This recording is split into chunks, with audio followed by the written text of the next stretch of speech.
Hello everyone, welcome to the HardReset channel, and today I'm going to show you how to change the middle click button action on the Endgame Gear OP1 8K mouse.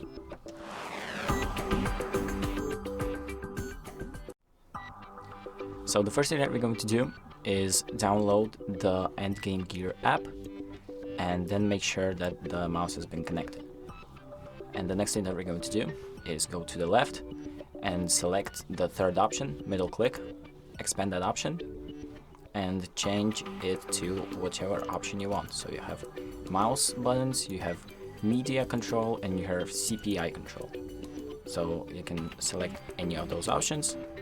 For example, you can open up the browser with the middle mouse button and then make sure to hit apply, and then the settings will be saved.